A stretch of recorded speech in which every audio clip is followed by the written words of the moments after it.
UFOs can fly underwater and defy physics, claims the U.S. Congressman alleging cover-up. East Tennessee's Tim Burchett, a Republican, said he believes that aliens must have the technology capacity to turn us into a charcoal briquette, he said. The U.S. government has been covering up incidents involving UFOs, which can fly underwater and defy physics, for more than 125 years, the congressman claimed. Republican Tim Burchett of Tennessee's 2nd Congressional District sits on the House Oversight Committee overseeing UFO hearings. He said that he has been shown classified footage that has not been shared with the public and attributed cover-ups to power and corruption. The congressman also suggested the U.S. government has long been handing alien artifacts to private companies and that they are more easily able to keep them secret. He ended up with a call to share presently classified and redacted material with the public, asserting that we can handle it and the authorities should get it all out there. Now, speaking on Event Horizon podcast, Mr. Burchett said the U.S. government has been covering up extraterrestrial sightings since 1947, probably since about 1897, in what was the Aurora, Texas UFO crash. This incident, as detailed by local residents and the cotton buyer S.E. Hayden in Dallas Morning News, allegedly involved a craft made of an unknown metal that crashed into a windmill on a farm near the city of Aurora, Texas. It was claimed that the remains of badly disfigured pilot said to be not an inhabitant of this world, quote-unquote, were recovered from the wreckage but buried in a local cemetery.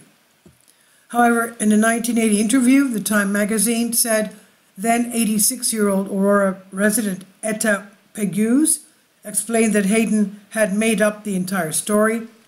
She said that the cotton buyer wrote it as a joke and to bring interest to Aurora. The railroad bypassed us and the town was dying, she said.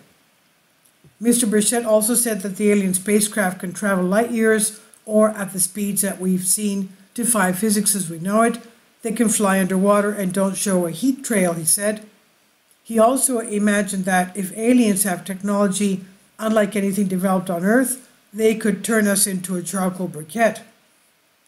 Burchett added, "We are out of our league, and we cannot fight them off if we wanted to. That's why I don't think they are a threat to us, or they would already have been." However, the congressman also appeared to contradict the statement, telling the podcast host that UFOs, 100% no question, had national and global security implications. Burchett's claims come just weeks after Air Force officer and former intelligence official David Grush asserted that the U.S. government, its allies, and defense contractors have run a top-secret UFO recovery program for decades. The claims were published via the website called The Debrief, a self-funded outlet that says it specializes in frontier science and that has an entire section devoted to UAP, or unidentified aerial phenomena, what we call UFOs. Mr. Grush asserted that the material collected by the authorities includes intact and partially intact vehicles, craft, and is part of an 80-year arms race. He claims that this secret undertaking is dangerous, as it further inhibits the world populace to be prepared for an unexpected non-human intelligence contact scenario. Mr. Burchett is also in favor of more openness around the subject of UFOs. The congressman concluded, "Let's just turn loose the reports, quit with the redacted reports and look like Swiss cheese with everything whited out or blacked out. Just give us all the information, let the American public decide. We can handle it," he said. "Stop with the arrogance, stop with the corruption. Let's get it all out there," he said. And this is by Ian Randall, Express UK. Please leave your comments and thank you for your support. My Patreon account, the daily posts are 5 videos daily, and they are totally different from what I have on my YouTube channel. Thank you so much for your support and that you find all my content so interesting. You'll find the Patreon account details in the description box below.